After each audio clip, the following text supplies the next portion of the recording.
이제 우리 하나님 말씀은 창세기 17장입니다. 창세기 17장 15절부터 21절까지 말씀인데요, 다 자리에서 일어나셔서 한 절씩 교독해서 읽도록 하겠습니다.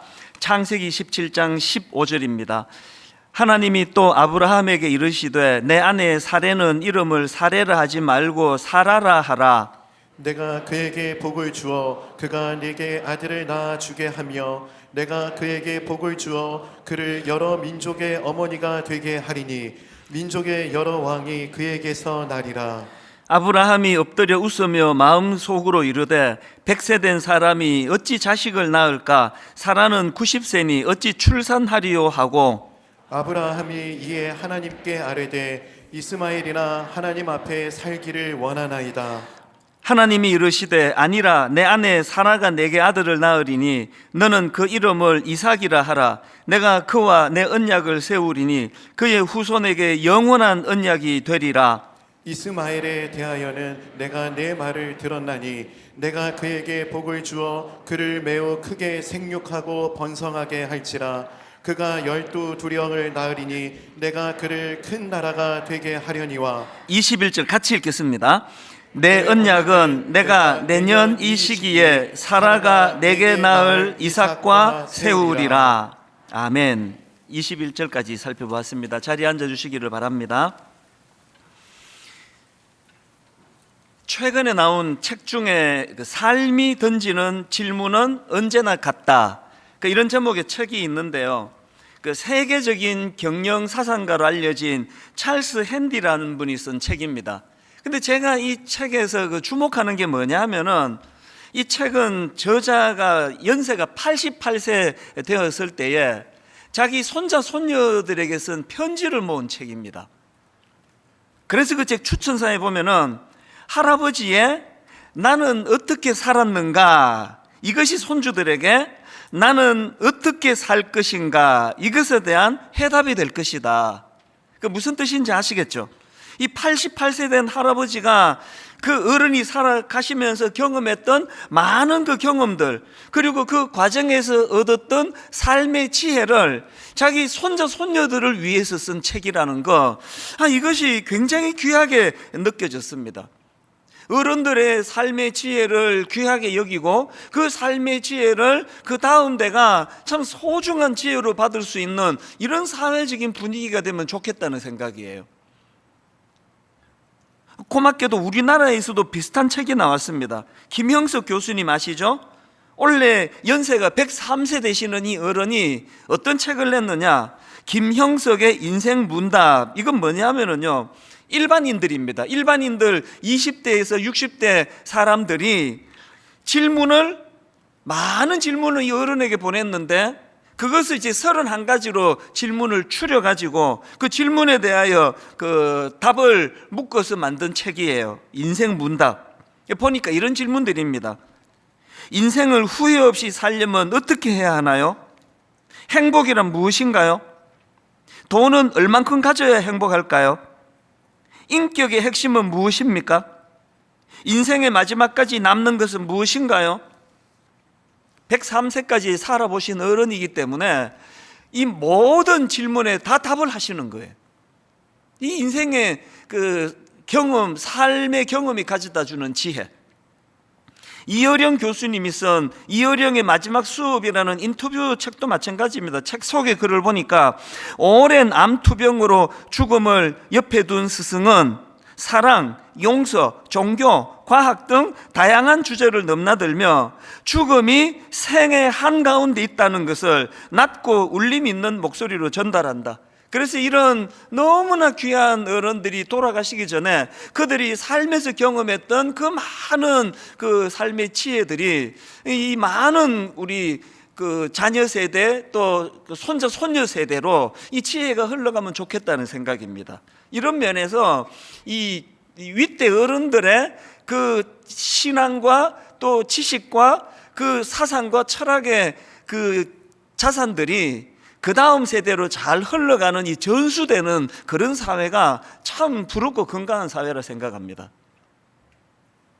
제가 이런 책들을 이제 최근에 쭉 접하다가 저의 중학교 시절 그 교회 선생님 생각이 났는데요. 이 중등부 선생님이 이제 중학생들을 데려다 놓고 한 3, 40명 됐던 것 같아요. 특강을 하셨거든요. 다른 내용은 하나도 기억이 안 나는데 그 한마디가 제 마음에 맺혀 있습니다. 무슨 말씀하시는가 하니까 선생이 뭔지 아니? 선생 별거 아니야. 한자로 선생은 먼저 선자 날생이야. 그러니까 먼저 태어난 그 사람이 너희들보다 먼저 경험한 그 내용을 전하는 게 그게 선생의 역할이야. 그게 참 맞다는 생각을 하는 겁니다. 주일학교 교사가 어떤 역할을 하는지 아시겠죠? 주일학교 선생님은요, 먼저 선 날생이에요. 내가 먼저 예수 믿고 내가 먼저 거듭나고 내가 먼저 예수님을 만난 그 사실을 그 어린 아이들에게 전해주는 역할, 이게 주일학교 선생님의 역할이에요. 나이가 들어갈수록 많은 책임감이 있다 생각합니다. 먼저 하나님을 만난 목사 입장에서 또 권사님이나 장로님 입장에서 그 다음 대에 당당하게 전해줄 많은 이 진리, 이런 것들이 남아 있어야 그게 어른될 자격이라고 말할 수 있다고 생각하거든요. 사실 성경은 이 신앙 전수의 중요성을 굉장히 강조합니다. 우리 잘 알잖아요. 아브라함의 하나님, 이삭의 하나님, 야곱의 하나님, 이 참 구호 같은 이 말씀 속에 너무나 중요한 메시지들이 담겨 있는데 그 중에 가장 중요한 게 뭡니까? 하나님과의 만남, 하나님과의 신앙은 단절이 아니라는 거예요. 내대로 끝나는 게 아니라는 겁니다. 내 아들대로, 내 아들의 아들대로 전수에서 전수가 이루어지는 이 아름다운 흐름이 이게 신앙생활이라는 겁니다. 오늘 본문도 마찬가지입니다. 지금 하나님이 아브라함과 맺은 언약을 말씀하시면서 자꾸 누구를 개입시키세요. 자, 누구를 개입시키는지 보십시오. 창세기 17장 7절 8절입니다. 내가 내 언약을 나와 너, 그 하나님과 아브라함, 그렇게 끝나지 않고 누구를 개입시키냐 보니까 나와 너 및 너의 대대 후손 사이에 세워서 영원한 언약을 삼고, 그 다음도 보세요. 하나님께서 이렇게 말씀하세요. 하나님이신 나, 또 너 아브라함, 이렇게 끝나지 않고 너와 너의 후손의 하나님이 되리라. 내가 너와 너의 후손에게 너가 거주하는 이 땅 곧 가나안 온 땅을 주어 영원한 기업이 되게 하고 나는 그들의 하나님이 되리라. 지금 하나님께서는 아브라함과의 언약에 계속 누구를 개입시킵니까? 아브라함의 후손들을 개입시키고 있다는 겁니다. 본문 19절도 마찬가지입니다. 하나님이 이르시되 아니라 내 아내 사라가 내게 아들을 낳으리니 너는 그 이름을 이삭이라 하라. 내가 그와 내 언약을 세우리니. 그 이전까지는요, 하나님이 말씀하신 흐름을 보면 아브라함과 언약을 맺으시고 아브라함 후손들은 그 언약의 혜택을 입는 수혜자로 묘사를 주로 하셨는데, 이 본문 19절에 이르러서는 내가 그와 내 언약을 세운다는 거예요. 저는 좋은 부모 만나가지고 참 교회를 위하여 기도하다가 돌아가시는 아버지를 만났기 때문에 그 신앙의 수혜자예요. 말도 안 되는 하나님의 복을 저에게 부어주셔가지고 별로 힘쓴 것도 없는데 이게 인생이라는 게, 목회라는 게 이거는 그냥 도도히 흐르는 하나님 은혜의 강물에 그냥 제가 그 돛담배 같아요. 흐름 따라 그냥 쭉 흘러가기만 하는데 뭐가 힘드냐고요. 그래서 저는 이 윗대 어른들의 그 놀라운 언약의 부모를 만난 수혜자예요. 그리고 동시에 제가 이제 어떻게 됐습니까? 그 언약의 당사자가 되는 거 아닙니까? 이제는 나의 하나님이에요. 내 아버지의 하나님, 어머니의 하나님이시기도 하지만 나의 하나님이에요. 나의 하나님. 그리고 창세기 25장 12절 마지막에, 맨 마지막에 이렇게 끝납니다. 아브라함이 죽은 후에 하나님이 그의 아들 이삭에게 복을 주셨고, 오늘 예배하는 모든 믿음의 가정마다 이런 복이 있기를 바랍니다. 우리 역할이 다 끝나고 우리가 하나님 앞으로 돌아가면 우리 자녀들이 복을 받는 거예요. 이게 우리에게 주신 소망 아닙니까? 이런 말씀들을 통해서 우리 모두가 기억해야 되는 거, 그저 우리 세대만 예수 잘 믿고 우리만 복 받는 게 아니에요. 대통령 선거를 앞두고 저는 간절히 기도하고 거기에 관심이 많습니다. 어느 후보가 막 이것도 해주겠다 저것도 해주겠다 공약 많이 하는 후보도 눈여겨봐야 되겠지만, 제 관심은요, 다음 세대에게 누가 유익한가. 막 우리 뭐 살 만큼 살았잖아요. 하나님 좋은 대통령이 선출되어 정말 하나님이 이 나라에 우리도 잘 살아야 되겠지만 우리 다음 대가 복을 받는 그런 지도자가 나오기를 원합니다.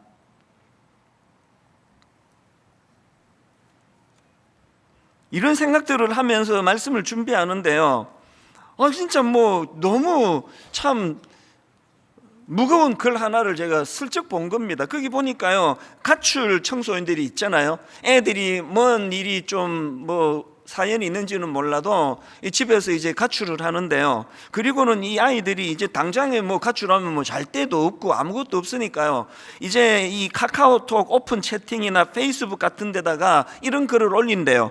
내가 지금 이런 상황입니다. 가출했습니다. 도와주실 분 없습니까? 그런 요청을 올리자마자 그 악한, 주로 남자래요, 이 악한 남성 어른들이 막 덕달같이 거기에 몰려 들어가지고 성매매 쪽으로 유인을 하고 아주 악한 쪽으로 이 아이들을 그렇게 유혹을 한다. 그런 내용의 기사를 보면서 제가 이거를 영적으로 이제 제가 묵상을 하고 있다 보니까 오늘 이 시대의 신앙 교육이 너무너무 어려운 이유가 바로 이거예요.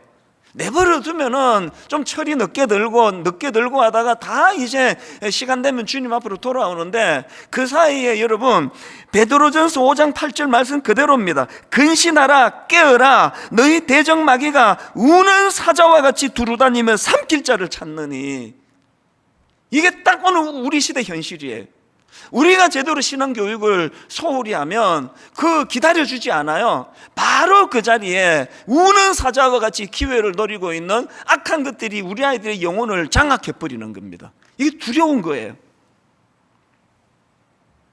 여러분, 하나님께서는 아브라함이 자기 당대, 자기 시대만을 위한 복의 통로가 되는 걸 원치 않으시고, 하나님은 아브라함이 자기 당대뿐만 아니라 자기 자손대, 자기 아들대, 아들의 아들대까지 아브라함이 복의 통로가 되기를 원하신다면 예수 믿는 우리도 마찬가지 아닙니까? 여러분 예수 믿으심으로 여러분 당대가 복을 받기 원합니다. 그것으로 끝나지 아니하고 여러분의 자녀대가 여러분 자녀의 자녀대까지 복을 받는 놀라운 결과가 있기를 주님 이름으로 간절히 축원합니다.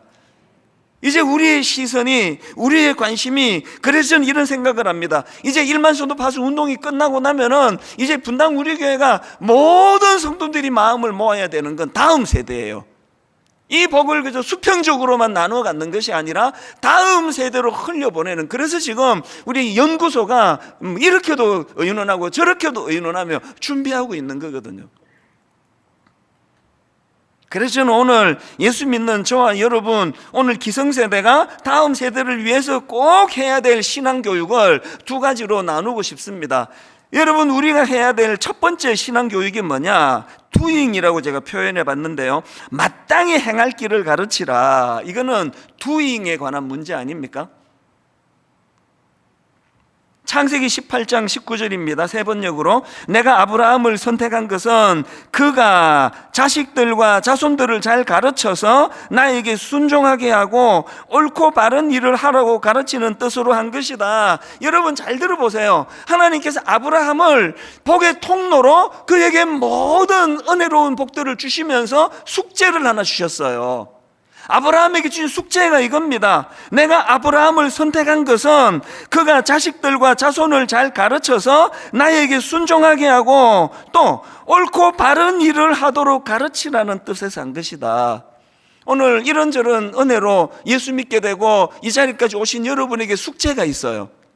여러분이 누리는 그 모든 복의 통로가 되셔서 자녀들에게 가르쳐서 흘려보내야 됩니다. 이 가르치는 문제. 그 다음도 보십시오. 그의 자손이 아브라함에게 배운 대로 하면 나는 아브라함에게 약속한 대로 다 이루어 주겠다. 마땅히 행할 길을 자녀들에게 가르치라는 그 숙제가 우리에게 주어져 있습니다. 신명기 31장 10절 12절입니다. 모세가 그들에게 명령하여 이르기를 매 7년 끝해 곧 면제년의 초막절에 온 이스라엘이 너의 하나님 여호와 앞 그가 택하신 곳에 모일 때에 이 율법을 낭독하여 온 백성 온 이스라엘에게 듣게 할지니 곧 그 다음 잘 들어보세요. 백성의 남녀와 어린이와 내 성읍 안에 거류하는 타국인들을 모으고 그에게 첫째 듣고 둘째 배우고 셋째 내 하나님 여호와를 경외하며 이 율법의 모든 말씀을 지켜 행하게 하고, 오늘 설교 제목을 여기서 따왔습니다. 듣고 배우고 행하게 하라. 듣고 배우고 행하게 하라. 우리에게 주신 숙제예요. 잠언 22장 6절 마땅히 행할 길을 아이에게 가르치라. 그리하면 늙어도 그것을 떠나지 아니하리라. 이제 3월부터 분당 우리교회 주일학교에서 굉장히 독특한 반모임을 이제 시도하려고 합니다. 사실 그동안 주일학교 교역자들과 제가 굉장히 걱정이 많았습니다. 원래는 1만 선도 파송 운동을 12월 말에 하려고 했는데 코로나19가 너무 득세해가지고 석 달을 연기했지 않습니까? 그래서 이제 4월 첫 주일날 D-Day로 잡고 준비하고 있는데, 문제가 뭐냐? 모든 주일학교 회기는 2월 말로 끝나잖아요. 그리고 3월 첫 주부터는 신학기가 되잖아요. 이 한 달에 공백이 생기는 겁니다. 그렇다고 해서 지금 대부분의 주일학교 교사분들은 이제 29교회로 가시기로 그렇게 결정을 했다 그러는데, 한 달을 위해 가지고 뭐 반을 새로 하기는 어렵잖아요. 그런데 하나님이 기도하면 구하면 주세요. 묘안을 주셨어요. 그게 바로 3월 한 달 엄마 아빠가 자기 아이 반 담임이 되는 거예요. 지금 코로나19 때문에 가정에서 모이는 경우도 많은데요. 이제 다음 주일부터 이제 예배가 끝나고 축도가 끝나면 이제 반담님을 맡으실 자기 아들, 자기 딸 선생님이 되실 엄마 아빠를 위한 그 주일학교 교육을 이제 영상으로 바로 보내드릴 거예요. 이 명안을 하나님이 주셔가지고 의논하다가 보니까 이게 너무 좋은 거예요. 이제 여러분들이 내가 내 아이의 1일 주일학교 교사가 되겠다. 그럼 뭘 해야 될지, 그래서 우리 주일학교 선생님들의 수고가 얼마나 큰가도 좀 느껴보시고요. 자녀 교육을 이제 3월 한 달 동안 분반 공부를 통해 주일학교 목사님들과 잘 의논해서 좋은 우리 그 교사들이 되시기를 바랍니다. 그리고 우리 대청교구 교육자들한테도 고맙게 생각하는 게요, 이 대학부 청년부가 이제 한 달간 이 과대교 동안에 이런 걸 만들었습니다. 성경 익힘. 그래, 이게 뭐냐 보니까 이게 우리 초등학교 때 국어책처럼 그렇게 만들었어요, 표지를. 이 어떤 내용인가 열어보니까요, 이제 우리 대학생들이, 청년들이 하루에 한 페이지씩 그날의 핵심장을 읽을 수 있도록 지금 운동을 시작한 거예요. 얼마나 감사한지. 여러분, 신명기 31장 13절이요. 또 너희가 요단을 건너가서 차지할 땅에 거주할 동안에, 그 다음 보세요. 이 말씀을 알지 못하는 그들의 자녀에게 듣고 내 하나님 여호와 경외하기를 배우게 할지니라. 지금 우리가 추진하고 있는 그리스도 중심의 성경 읽기, 이제 3월 달부터 또 대대적으로 우리가 캠페인을 벌이고 싶어요. 왜? 말씀을 아까 어떻게 했습니까? 우리 그 설교 제목을 어디서 따왔다고 그랬습니까? 말씀을 듣고 또 배우고, 그리고 배운 대로 행하게 하는 그 속에서 믿음이 자라고 믿음이 전수된다는 사실이에요. 여러분, 이 워크북 기억하십니까? 우리 교회에서 수년 동안 정말 심려를 기울였지 않습니까? 우리 자녀 성경적 성교육 시리즈, 정말 부탁을 드립니다. 커피 한 잔 덜 마시더라도요, 책을 좀 구입해 주시면 좋겠습니다. 그래서 워크북을 가지고 이거 하나하나가 다 이제 엄마가, 아빠가 자녀들과 성경적인 성교육을 할 수 있도록 만든 책인데요.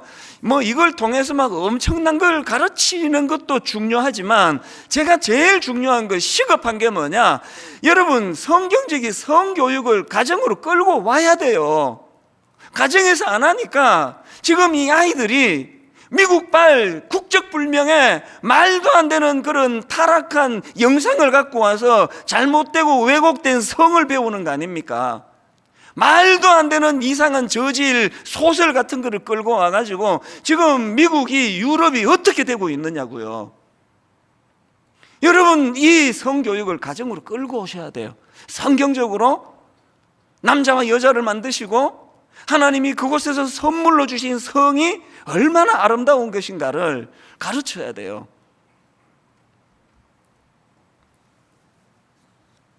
홈페이지 들어오시면은 이 워크북을 활용할 수 있는 가이드 영상 지금 다 준비가 되어 있습니다. 지난 1월 달에 그 자녀 성교육 전문가이신데요, 미국에서 활동하시는 이진아 전사님을 강사로 초청을 해서 저희들이 다음 세대를 위한 성교육 세미나를 가졌는데 너무 감사했습니다. 강의도 주옥 같고요. 그리고 뭐 생각보다도 너무 많은 분들이 이거는 이제 온라인으로 하는 좋은 점이 이건 것 같아요.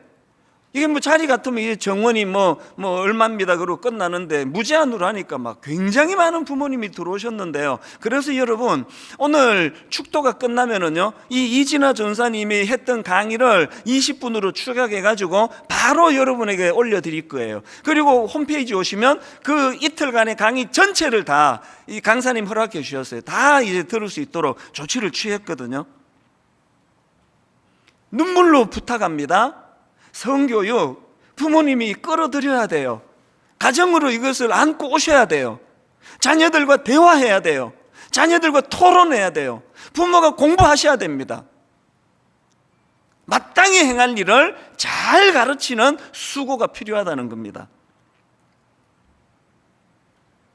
그 이진아 전도사님이 강의 중에 이런 이야기를 하더라고요. 당신은 부모입니까? 식모입니까? 진짜 부모님은 아이들에게 사랑하는 것, 예배하는 것, 성경적 세계관을 가르칩니다.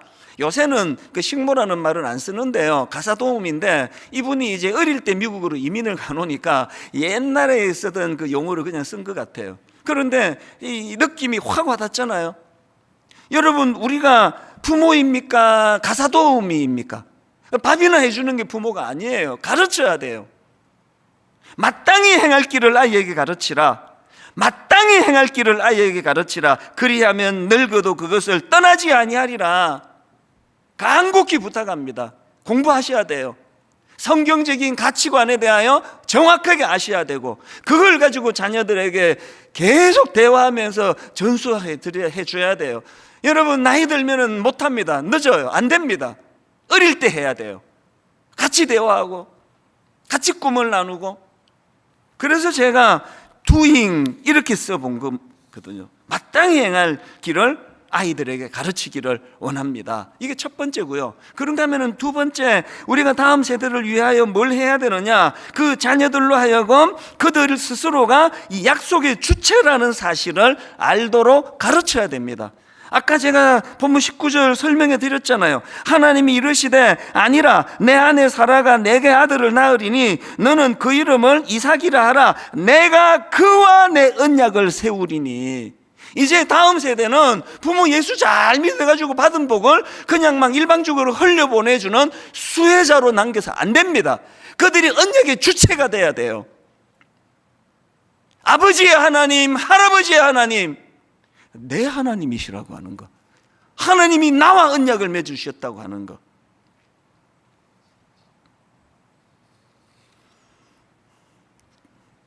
여러분이 아시지만 1대 왕 사울이 타락을 하고 그 이후로 이제 하나님께서 2대 왕으로 다윗을 점지해 주셔가지고 그가 왕으로 등극을 하는데요, 그 과정에서 여러분 아무도 예상하지 못했던 다윗을 하나님께서 2대 왕으로 기름 부으세요. 오죽하면은 자기 아버지조차도 얘는 아니야, 그렇게 인정받지 못하던 막내였는데 하나님은 다윗을 왕으로 점지하시고 그에게 기름을 부으세요. 그리고요, 보통 우리 생각에 뭐 오늘 아침에 기름 붓고 그날 왕으로 등극할 것 같은데 오랜 세월의 훈련 기간이 있잖아요. 많은 연단의 과정을 거치는데, 여러분 제가 doing, 자녀들에게 마땅히 행할 걸 가르치는 것도 중요하지만 자기 존재가 어떠한지를 아는 being의 문제도 크다고 말하는 게 이거예요. 다윗이 그렇게 권력자에게 쫓겨 정말 고통의 시간을 보내면서도 좌절하지 않고, 좌절했다고도 벌떡벌떡 일어날 수 있었던 것은 다윗이 가지고 있었던 이 존재의식이에요. 내 부모도 인정하지 못하던 초라한 나였지만 하나님은 나를 인정해 주셨고 2대 왕으로 점지해 주셨다. 나는 하나님이 점지한 왕이 될 사람이다. 그 존재의식이 어떤 상황에서도 무너지지 않고 오뚜기처럼 일어나게 만든, 지금 29 예비 담임 목사님들 엄청 힘듭니다. 왜 엄청 힘들어졌습니까? 이 담임 목사가 될 거니까요. 부교육자 시절에 준비할 때는 생각지도 못했던 이런저런 많은 어려움과 연단이 찾아오고 장수 문제놓고 심하고 하는데, 내가 그분들한테 하는 이야기는 하나예요. 많이 힘들죠? 하나님 그만큼 주목하고 있다는 뜻으로 받으면 됩니다. 많이 힘들죠? 하나님 그만큼 여러분들을 이제 가치 있는 위대한 하나님의 사람으로 서시기 시작했다는 것으로 받으시면 됩니다. 이 점에서요, 저는 정말 좋은 부모를 만났습니다. 아버지는 교회를 위하여 금식하다가 기도하다가 돌아가시는 그런 놀라운 일을 행하셨고, 어머니는 끊임없이 그 사실을 저희들에게, 자녀들에게 계속, 지금 생각하면요, 이게 초등학교밖에 안 나오신 시골 어머니였지만요, 저에게는 교육학 박사님이세요. 계속 저에게 하셨던 포인트가 그거라는 걸 나이가 들수록 제가 눈물이 나는 거예요. 아버지 돌아가시고 계속 그 어린 저한테 어머니께서 목사가 되라고, 나는 안 한다 그랬는데 아마 사춘기 내내 이렇게 말씀하시는 거예요. 이 사춘기 때는 막 이게 감정 기복이 많아가지고 막 짜증도 내고 그러잖아요. 그래서 막 신경질 내면 이렇게 말씀하세요. 그 훌륭한 목사님 되실 분 이러면 안 되는데, 내가 목사 된다고 말도 안 했는데, 공부 안 하고 텔레비만 보면은 요새는 목사님이 실력이 있어야 되는데, 내 목사 한다는 말을 안 했는데, 종종 이런 말씀을 하세요. 네 아버지가 기도하다가 돌아가셨지만, 기도하다가 너무 빨리 돌아가셔서 이제 네가 아버지 뒤를 이어서 목회 열매를 거두어야 된다고. 이게 제 사춘기 시절 계속 들려지던 말씀이었는데, 제가 왜 요즘에 어머니 생각하면 새삼 감사가 나오는가 하면은요, 이게 신분의식이더라고요. 그래서 저는요, 우리 교회 성도님 다 아시죠? 나는 평생에 술, 담배를 해본 적이, 손가락에 담배를 껴본 적이 없습니다. 발가락으로 피셨나? 최근에 이제 제대한 아들하고 이런저런 대화를 하다가 걔가 그런 얘기를 하더라고요. 이제 자꾸 제가 이제 너무 엄하게 하니까 이게 좀 불만도 있고 하니까 저를 이제 좀 놀리려고 했는지 묻더라고요. 아빠는 뽀뽀를 언제 몇 살 때 해보셨어요? 그래서 제가 31살이었던가 32살이었던가 그랬더니 에이 그러면서 연애도 안 해보셨어요? 그래서 많이 했지, 내가 얼마나 인기가 좋은데. 근데 어떻게 31살 32살 그러시느냐는 표정이죠. 그래서 제가 이런 얘기했습니다. 연애 많이 하고 여자친구 많이 사귀었는데 왜 그런 게 늦었는지 아니? 이제 여학생하고 사귀어가지고 대학교 앞에 있는 그 커피숍에서 만나가지고 대화가 이랬습니다. 자매님 큐티 하셨습니까? 대화가 무르익으면 우리가 하나님 나라 건설을 위하여 정말 이 시대에 막 어떻게 우리가 하나님께 은혜를 구해야 되는지 같이 우리가 기도하자 그러고 이런 대화를 나누다가 제 아들 보고 한 얘기예요. 막 이런 얘기 나누다가 갑자기 근데 뽀뽀하실래요? 이런 생각이 안 들어. 뭐 젊은 세대는 목사님 무슨 소리 하시는지 모르겠다 하지만요, 저는 겪어보니까요, 막 뭐 이 세상이 악하게 가르치는 이 세상이 뭐 만난 지 며칠 되면은 진도가 어디까지 나가고 며칠 되면 어디까지 나가고 뭐 심지어는 뭐 만난 첫날 뭐 어디 뭐 무슨 호텔을 가고 막 이런 악한 소설 같은 것들이 난무하는 이런 시대지만요, 저는 저의 지난 시절을 돌아보면은요 계속 그런 육체적인 쪽으로만 흘러가지 않고 같이 꿈을 나누고 같이 하나님 앞에 언약을 나누는 이것들이요, 그런 육체적인 쾌락보다도 훨씬 이것이 너무 아름다운 거예요. 제가 이런 얘기들을 나누면서 전에 한 2주 전에 말씀드렸잖아요. 얘가 이제 제대하고 우리 새 아이들이 같이 모여가지고 뭐 이 찬수 목사님 아들로 사는 거 딸로 사는 거 얼마나 힘드는지 아십니까? 그런 얘기를 할 때 제가 이제 다 듣고는 이렇게 얘기했습니다. 내가 이제 니들의 이야기가 뭔지 알겠어. 그래서 내가 너희들을 위해서 미니 특강을 내가 준비할 테니까 이제 그것이 소중한 이유 4가지를 내가 이제 특강으로 내가 이제 강의로 들려주겠다고. 그리고는 그 다음날 다시 모아가지고 제가 특강을 했습니다. 근래에 가장 적은 3명의 성도를 모아놓고 제가 특강을 했어요. 그 4가지 중에 하나가 이거였습니다. 지금 대통령 선거가 이제 계속 무르익으니까 비유를 들기가 쉬웠죠. 지금 여당 후보나 야당 후보나 권력을 치르는 게 뭐니? 그분들이 도지사 시절이나 또 검찰총장 시절에는 문제 안 되고 넘어갔던 모든 것들이 지금 다 검증으로 걸르고 있는 거 아니니? 왜 그렇다고 생각하니? 한 나라의 대통령이 된다는 것은 그만큼 기대가 크고 중요하기 때문에, 그만큼 그 위치가 중요하기 때문에 이렇게 이 잡듯이 뒤져내는 거랑 똑같아. 니들이 이찬수 목사 아들로 딸로 사는 게 불편하고 힘들었다면 하나님은 그만큼 너희들을 귀하게 보신다는 뜻이야. 이 세상 시류에 물들지 않기를 원하시는 하나님의 마음이 있기 때문에 긍지를 가져야 돼. 제가 그런 이야기들을 아이들에게 전했거든요. 삼손이 가졌던 비극이 그거 아닙니까? 하나님은 나시린으로 그를 통해 놀라운 신분의식과 놀라운 사명을, 괴력을 그에게 부여해 줬는데 삼손은 신분의식을 인식하지를 못한 거 아닙니까? 그래서 들릴라라고 하는 그 저질 여자 이후에 뭐 결과가 어떻게 된 게 그 다음 문제고, 삼손이 벌써 잘못한 게 그런 여자한테 기웃거리는 이것부터 잘못된 거 아닙니까? 이 삼손에 너무나 대조되는 인물이 다니엘이요. 비록 비극적인 시대에 포로로 끌려가는 비운을 겪은 다니엘이지만 다니엘 1장 8절, 다니엘은 뜻을 정하여 왕의 음식과 그가 마시는 포도주로 자기를 더럽히지 아니하리라 하고 자기를 더럽히지 아니하도록 환관장에게 구하니.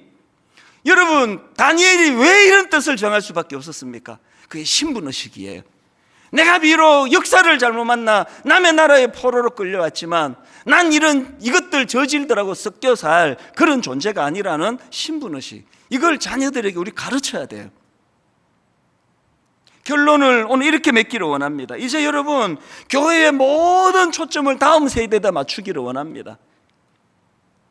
여러분, 우리 자녀들이 자기 존재가 정말 하나님이 구별해 주신 특별한 존재라는 인식을 가지게 하려면 교회가 이래서는 안 된다는 거예요. 막 교회 생각하면 창피하고 막 온갖 거짓말 교회에서 다 나오고. 여러분, 제가 지난주에도 부끄러운 고백을 했잖아요. 대학교 다닐 때 돈 훔친 이야기를 왜 내가 그 수십만 명 앞에서 이거를 내 스스로 벌거벗는지 아십니까? 최근에 교육자들에게 그 이야기를 했어요. 나는 이런 거 한번 고백하면 한 며칠 내가 몸살을 앓는다. 너무 부끄러워가지고 창피해가지고. 그런데 왜 내 스스로가 이렇게 스스로를 고발하는지 아느냐? 그것을 내 마음에 기억함으로 말미암아 내가 다시는 이런 부끄러운 자리에 들어가지 않겠다는 처절한 몸부림이 필요하기 때문이라고. 거기에 은혜가 나오는 거라고. 여러분, 우리가 자녀들에게 그들이 하나님의 자녀된 것이 좀 긍지가 되도록 만들어 주자고요. 교회 다니는 게 창피하게 느껴지지 않도록. 목사인 저도 더 노력을 해야 돼요. 더 거룩해야 돼요. 세상과 더 차별된 거룩한 어른으로 자리매김을 해야 우리 자녀 세대가 긍지를 느낄 수 있는 거 아닙니까? 내 교회 다니는 거 창피해서 못 다니겠다고. 그래서 저는 최근에 나온 책인데요, 가서 만나고 이야기하라, 이런 제목의 책이 있는데요, 그 책에서 조금 그 자극적인 표현이 있습니다. 이렇게 글을 썼더라고요. 누군가 이렇게 말하는 것이 기억이 납니다. 주둥이로 가르치는 존재는 사람밖에 없다. 주둥이로 가르치는 존재는 사람밖에 없다. 모든 동물은 직접 몸으로 보여주고 가르친다. 표현은 거칠었지만 제가 이 문장에 주목하는 게 뭐예요? 여러분, 고린도전서 11장 1절이요. 내가 그리스도를 본받는 자가 된 것 같이 너희는 나를 본받는 자가 되라. 우리 오늘부터 자녀 세대를 위해서라도 이 거룩을 추구하자고요. 거짓을 피하고 저질스러운 세상에 물들지 아니하고. 그래서 여러분, 주둥이로 가르치는 존재는 사람밖에 없다. 모든 동물은 직접 몸으로 보여주고 가르친다는 이 좀 자극적인 이 문장을 가지고 하나님, 내가 우리 자녀들에게 목사 아들이 목사 딸이 얼마나 거룩하고 귀한지 아느냐, 100번 입으로 가르쳐서 소용없습니다.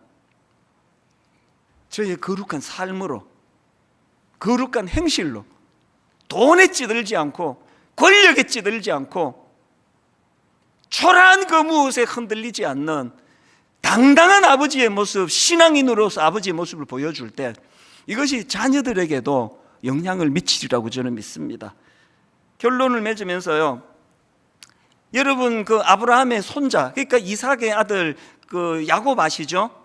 그렇게 믿음의 가문에서 자란 야곱이지만요, 창세기 27장 20절에 보세요. 이삭이 그의 아들에게 이르되 내 아들아, 내가 어떻게 이같이 속히 잡았느냐? 그가 이르되 아버지의 하나님 여호와께서 나로 순조롭게 만들게 하셨음이니이다. 그 위대한 믿음의 가문에서 위대한 어른들을 보면서 고작 이런 고백밖에 못합니까? 아버지의 하나님 여호와께서. 내 하나님 아니에요, 야곱이. 야곱은요, 평생을 이렇게 하나님의 영향력 아래 그렇게 들지를 못하고 속여가지고 형의 장자권이나 탈취하려고 그러고 그 장교로 살아가서 아버지의 하나님밖에 소리치지 못했던 야곱이었지만, 그런데 놀랍게도 야곱이 인생 말년에 자기 삶을 돌아보며 극적인 고백을 합니다. 창세기 48장 15절. 그가 요셉을 위하여 축복하여 이르되 내 조부, 또 나오네요, 내 조부 아브라함과 아버지 이삭이 섬기던 하나님. 그런데 그 다음 보세요. 나의 출생으로부터 지금까지 나를 기르신 하나님. 위로해 드리고 싶어서 이 말씀을 꺼내는 겁니다. 우리는 자녀교육 제대로 잘 못하고, 우리는 자녀교육 부실하게 해서 아이들이 교회를 떠나는 참 가슴 아픈 현실이 있다 할지라도 반드시 하나님은 그 아이를 다루고 계실 줄로 믿습니다. 야곱이 눈물로 고백했던 것처럼 내 나그네 길의 세월 130년 험악한 세월을 보내었나이다. 하나님이 다루어 주셨거든요. 여러분, 자녀 반드시 하나님이 다루시고, 내 아들 입술에서 내 아버지의 하나님, 내 어머니 하나님, 나의 하나님께서 나를 이렇게 인도해 주셨다고 고백하는 그날을 사모하면서, 기대하면서, 기다리면서 우리 자녀들을 위하여 기도하는 그런 부모님 세대가 되시기를 주님 이름으로 축원합니다. 우리 찬양 같이 부를까요? 오늘 우리 오늘 눈물로 하늘의 씨앗을 심는다. 이 가사가 가슴이 아파요. 꿈꿀 수 없어 무너진 가슴에 온갖 악한 것들이 우는 사자와 같이 아이들의 영혼을 잡아 잠식하려는 이 시대에 꿈꿀 수 없어 무너진 가슴에 저들의 푸른 꿈 다시 돋아나도록 하나님, 우리 자녀들이 내가 하나님과 맺은 언약의 수혜자일 뿐만 아니라 그들이 언약 당사자가 되기를 원합니다. 그들 입술에서 우리 아버지의 하나님밖에 나오지 아니하는 것이 아니라 내 아버지의 하나님, 내 할아버지의 하나님, 나의 하나님, 이 소망을 가지고 함께 이 찬양 불러 하나님께 올려드립니다. 우리 오늘 눈물로,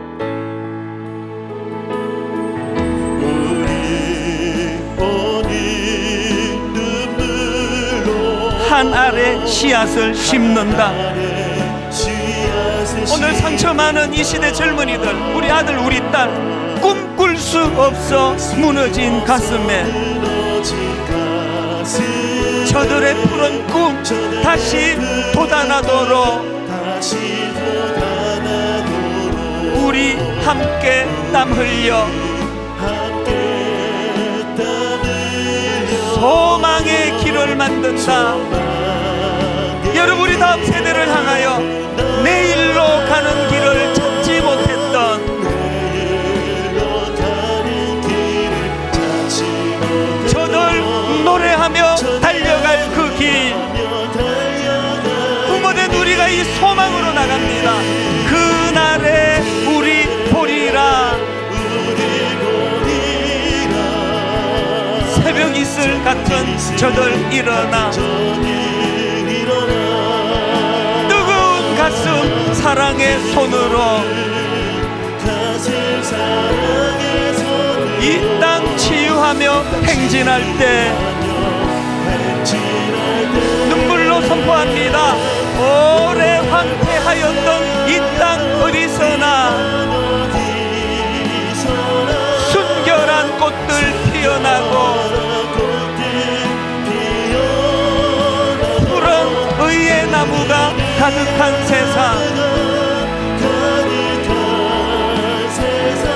우리 함께 보리라. 우리 다 자리에서 일어나셔서 다시 한번 그날에 우리 보리라. 새벽 이슬 같은 저들 일어나 뜨거운 가슴 사랑의 손으로 이 땅 치유하며 행진할 때 오래 황폐하였던 이 땅 어디서나 순결한 꽃들 피어나고 푸른 의의 나무가 가득한 세상, 우리 함께 보리라.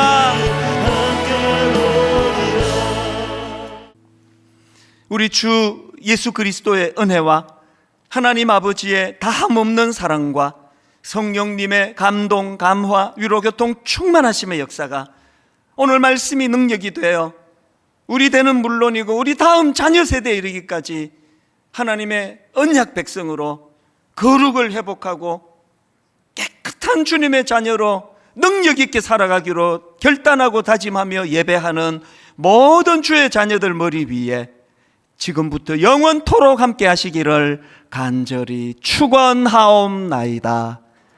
아멘.